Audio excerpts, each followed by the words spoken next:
Hello to everyone. अब हम अपने चैप्टर को आगे कंटिन्यू करने जा रहे हैं। अभी तक हमने अलग अलग एनिमल्स के बारे में समझा, हमने इंसेक्ट के बारे में समझा, फिशेस के बारे में समझा। अब हम एम्फीबियंस के बारे में समझेंगे। The animals that can live both on land and in a water are called amphibians. जो धरती के साथ साथ पानी में भी रहते हैं उन्हें एम्फीबियंस कहा जाता है।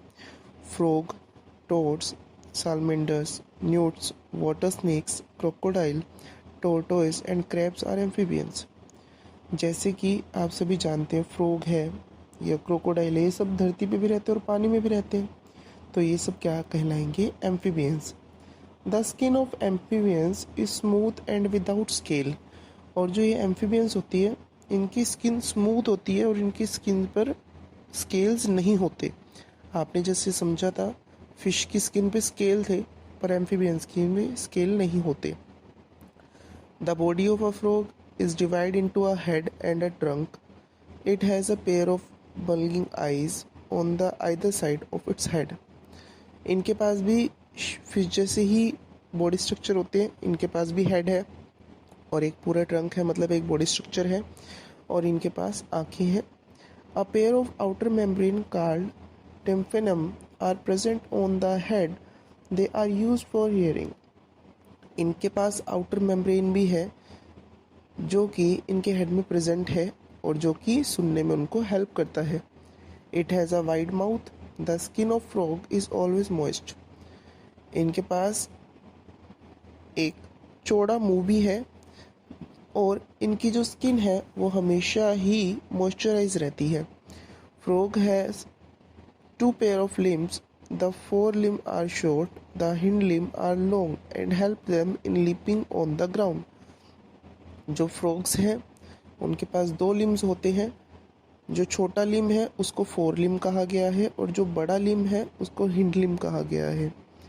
The toes of the hind limb are webbed and help the frog to swim in water.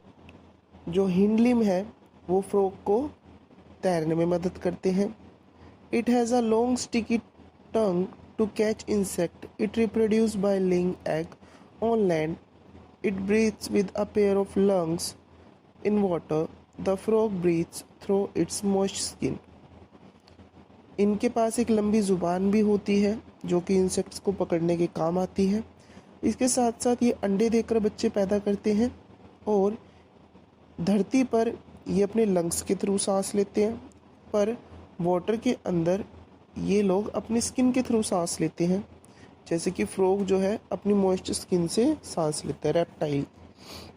Reptile have hard battery scales on their body and they move by crawling on the ground. जो reptiles हैं इनके पास scales वाला शरीर होता है और इसके साथ साथ ये रेंग करके चलते हैं। Garden lizard, snake and tortoise are all reptiles. जैसे कि सांप हो गया, छिपकली हो गई, ये सब रेप्टाइल्स हैं। The body of the reptile is divide into the head, the trunk and the tail. और जो रेप्टाइल की बॉडी स्ट्रक्चर है उसमें उनके पास सर है, धड़ है और पूंछ है। They have a pair of limbs. Reptiles crawls on the ground. The belly touches the ground when it moves. Reptile have long tongue to catch insects. अब जो ये रेप्टाइल्स हैं ये रेंग करके चलते हैं और जब इनका पेट जो है वो धरती को छूता है तब ये उसके अपने मसल्स के माध्यम से धरती के ऊपर क्लॉरिंग करते हुए, मतलब रेंगते हुए चलते हैं। रेप्टाइल्स के पास एक लॉन्ग टंग भी होती है जिनसे वो इंसेक्ट्स को कैच करते हैं। Reptile like snake do not have limbs. पर जो स्नेक है रेप्टाइल्स में उसके पास लिम्स नहीं, मतलब उसके पास हाथ नहीं है। They have scales on plate on the outer side of the body that are attached on the ribs. उनके पास स्केल्स या प्लेट होती है बाहर की तरफ से जो कि उनकी रिब्स के साथ जुड़ी होती है। The strong and flexible muscles of the snake contract and extend and expand and thus help it to move forward. Reptile breathe through their lungs.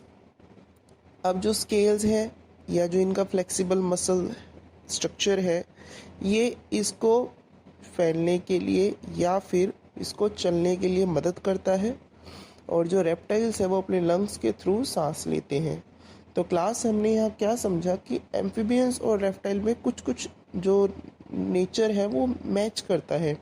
जैसे एम्फीबियंस के पास भी स्केल्स थे, ऐसे ही रेप्टाइल्स के पास भी स्केल्स है। एम्फीबियन के पास भी लॉन्ग टंग है, लिम्स है, ऐसे ही रेप्टाइल्स के पास भी है।